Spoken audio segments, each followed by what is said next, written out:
समण संघ का जो 10 गोल्डन रूल है उस पे जाति अभ्यास कभी नहीं। तीसरा एक बहुत महत्वपूर्ण गोल्डन रूल है। भारत में रहते हुए जात की बात ना हो, एक बड़ा दिलचस्प मामला है।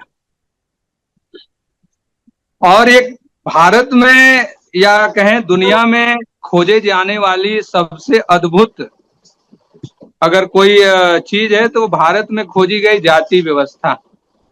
हालांकि जिन लोगों ने इस पे बहुत बल दिया जाति व्यवस्था के नाम से, मेरा मानना है कि वो जाति व्यवस्था नहीं है, जाति एक अव्यवस्था है।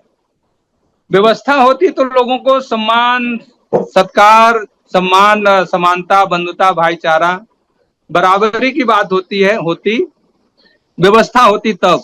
लेकिन एक अव्यवस्था है, इसमें गैर बराबरी है। कहीं अछूत है, कहीं सछूत है, कोई ऊपर है, कोई नीचे है। तो समण संघ ने इस पे बड़ा जैसे ही जाति का भारत में इतना बड़ा प्रभाव दिखता है, उसी तरह से समण संघ ने इस पे बृहद रिसर्च किया और एक लाइन में लिख दिया इस बड़ी व्यवस्था को, जो 6,500 जातियों के समूह हैं, एक ही लाइन में लिख दिया कि जाति अभ्यास कभी नहीं। एक लाइन में खारिज कर देता है इस अव्यवस्था को। समण संघ एक लाइन में खारिज कर देता है कि जाति अभ्यास कभी नहीं। आइए हम थोड़ा गौर करें, संघ ने जो 10 गोल्डन रूल दिया, जिस जातियों पे इतना गुमान है कुछ लोगों को, उसको संघ ने एक लाइन में कह दिया कि ये जाति अभ्यास जो लोगों को बांटती है, जो लोगों को तोड़ती है, जो लोगों में ऊंच नीच का भाव पैदा करती है, हीनता प्रकट करती है, उसका अभ्यास ही हम नहीं करेंगे। बड़ा संतों की वाणियों में भी ये संदेश है। हम एक संत, अपने महासमण संत रैदास जी को लें। रैदास जी ने कहा कि रैदास जाति मत पूछिए, का जात का पात, बाभन क्षत्रिय वैश्य शूद्र सबकी एक ही जात। जात तो सिर्फ मनुष्य की है और ये तमाम नाम इसमें जोड़ करके जात पात किया जाता है। यानी सीधे तौर पे संत रैदास जी ने इसका खंडन किया और इसे कहा ये जात पात वाहियात चीज है, सही चीज नहीं है। और भी उन्होंने लिखा कि जात जात में जात है ज्यों के लन के पात, रैदास न मानो जुड़ सके ज्यों जात न जात। और भी स्पष्ट कर दिया कि जाति जाति, ये तो जाति ऐसी है कि जातियों में जाति है, एक जात नहीं, एक जात में कई जातियां होती हैं। और ये जाति एक दूसरे से जुड़ती नहीं है, सब अलग अलग रहती हैं। जैसे केले का पत्ता छिलका उतारते जाइए, छिलके हटते जाएंगे, केला की परत खत्म हो जाएगी और कुछ मिलेगा नहीं। उसी तरह यहाँ की जाति है। तो उन्होंने कहा कि ये जाति तभी जुड़ेंगे लोग जब ये अपनी जाति खत्म कर लेंगे। जब जात चली जाएगी तो लोग एक दूसरे से जुड़ सकेंगे। तो जो संघ ने आज बात कही कि जाति अभ्यास कभी नहीं, उसको रैदास जी ने 12वीं शताब्दी में कहा, रैदास न मानुष जुड़ सके ज्यों जात न जात। यानी हम तभी जुड़ेंगे जब तक हमारी जाति नहीं जाएगी। तो संघ ने यही कहा कि हमें जात पात करना ही नहीं है, एक साथ जुड़ के रहना है, मिलजुल करके रहना है।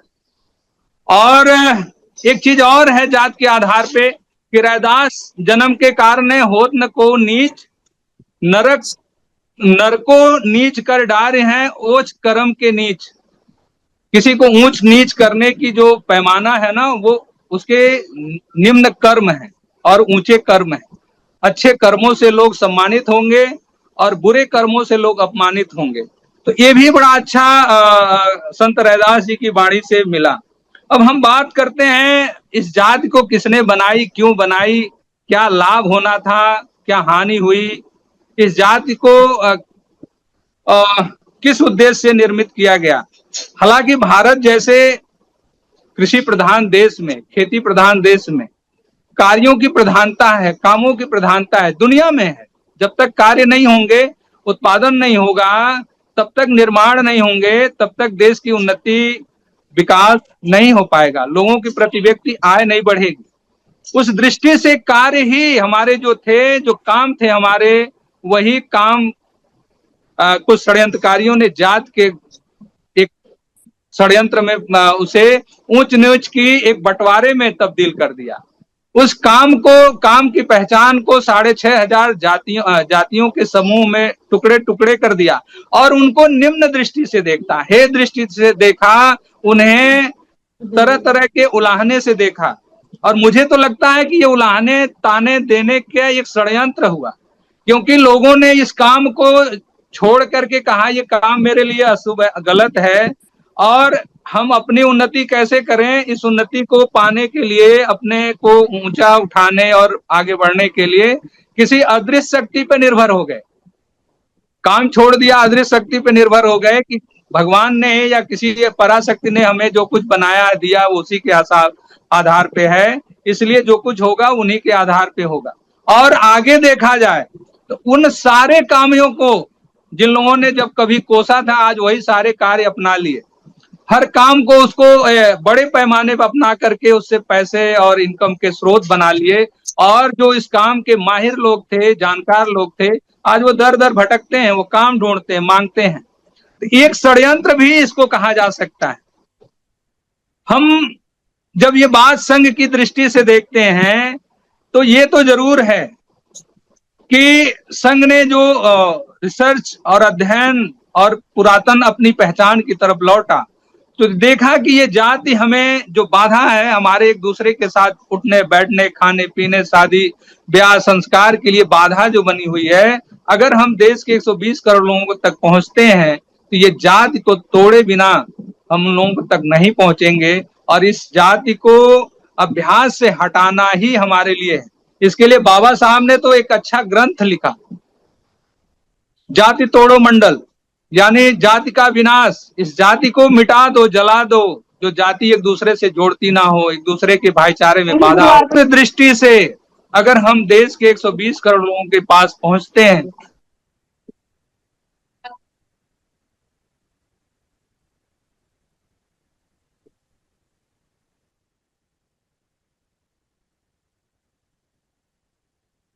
आपका नेटवर्क इशू है टीपी सिद्धार्थ सर।